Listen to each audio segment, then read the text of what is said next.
Halo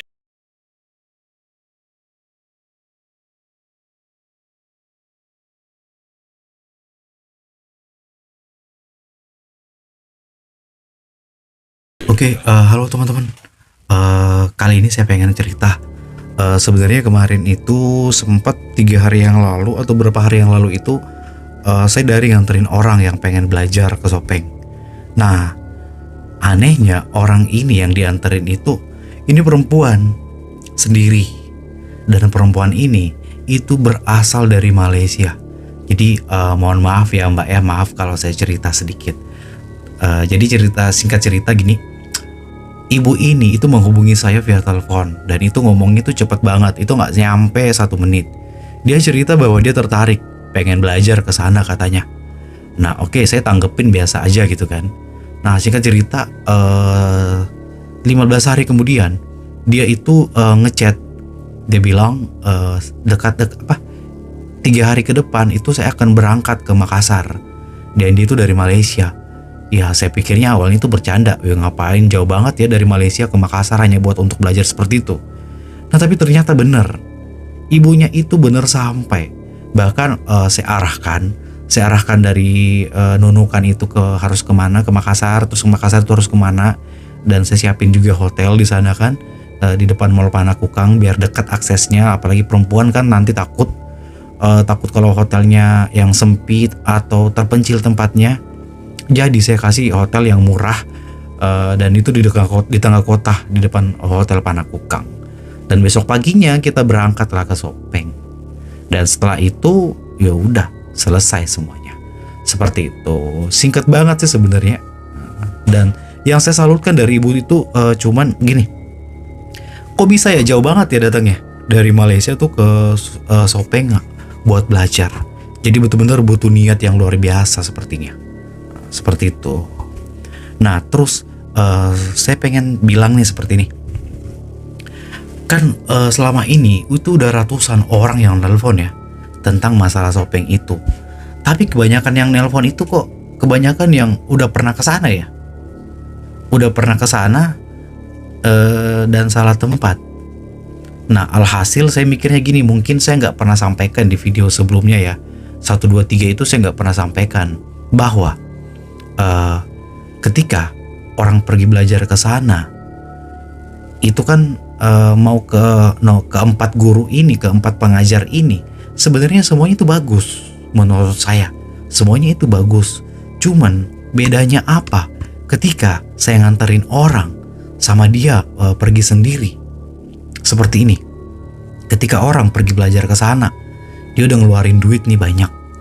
Nah setelah dia belajar, dia tuh pulang.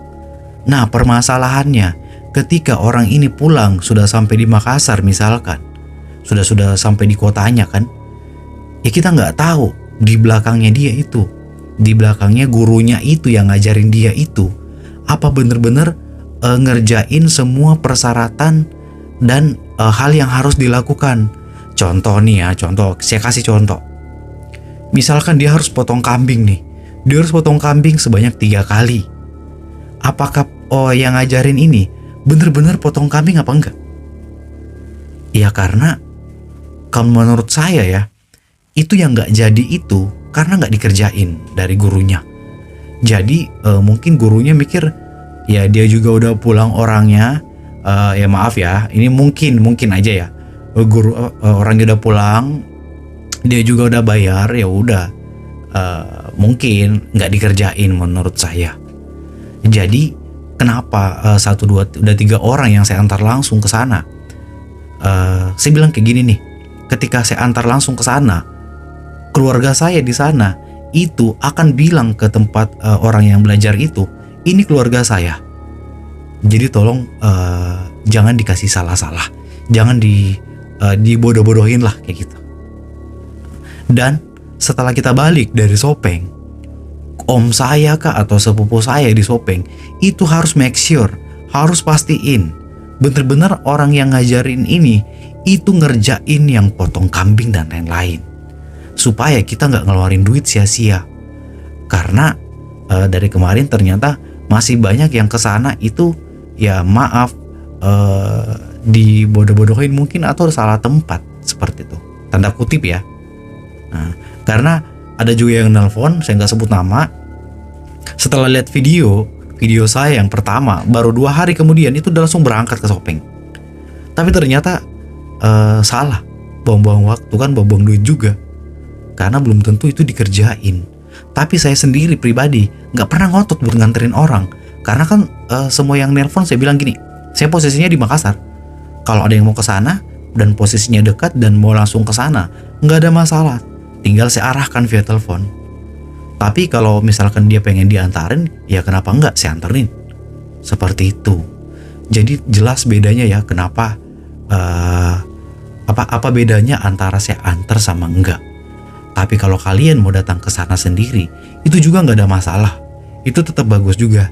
Cuma usahakan pastiin mereka ngerjain semua syaratnya. Entah itu potong kambing 1 ekor, 3 ekor, potong ayam apalah nggak tahu, lupa namanya, suruh potong ayam juga. Pastiin mereka itu kerjain semua. Ya karena ya maaf ya Kak, seperti yang pernah saya bahas di video sebelumnya. Ya panter kan awalnya nggak makin duit ya, sama sekali. Nggak ada istilah mahar-mahar. Ya paling kita sediain apa bahan yang dibutuhkan, itu kita sediain, kita tanggung. Setelah itu kali kita mau ngasih beras, kita mau ngasih duit, kita mau ngasih telur, bebas. Yang penting tidak memberatkan dan tidak memaksa. Nah setelah 10-20 tahun kemudian, ya itu kayak pakai tarif saya lihat ya. Jadi kayak pakai ada nominalnya, ada tarifnya, udah dikomersilkan. Tapi ya mungkin mereka juga butuh duit. Jadi saya bilang gini, oke, nggak ada masalah. Kalian boleh pakai tarif, pakai duit, nggak ada masalah. Tapi tolong yang belajar itu benar-benar dikerjain. Semua syaratnya dikerjain. Intinya sebenarnya di situ. Karena ada beberapa juga orang yang sudah belajar itu saya tanyain, ini nggak pakai ini pakai ini, kok beda-beda ya? Nah seperti itu. Oke, hanya itu aja sih yang pengen saya share. Saya cuma pengen cerita bahwa yang kemarin itu saya ngantar perempuan itu dari Malaysia. Dan itu perempuannya luar biasa, salut banget. Berani datang ke Makassar, ke Sopeng, sendiri lagi. Dari Malaysia, jauh-jauh banget ya. Seperti itu, oke. Terima kasih, maaf kalau ada salah kata dan maaf kalau agak beribet karena videonya ini dadakan dan ala kadarnya. Ya semoga video ini memberi informasi tentang panter itu. Jadi fungsinya kita bikin video ini supaya nggak ada yang kena tipu dan tidak ada yang katanya mitosnya itu katanya seperti ini, katanya seperti ini. Nah kayak gitu. Lagian kalau ada yang nelpon, saya pernah belajar di sini, saya pernah belajar di sini, itu semua saya catat loh. Semua nama yang orang nelpon itu sebutkan, itu saya catat dan saya cari tahu apa bener-bener ini orang bisa ngajar apa enggak. Seperti itu, hanya buat sekedar riset saya pribadi. Dan nanti paling ujung-ujungnya saya bikin video juga kayak gitu. Oke, terima kasih sudah mendengar cerita yang tidak terlalu penting saya. Kalau yang mau ditanyakan silahkan komen di bawah. Kalau ada yang kurang jelas juga kalian bisa chat saya di via WhatsApp. Nomor saya banyak kok di video 1, 2, dan 3. Oke, terima kasih.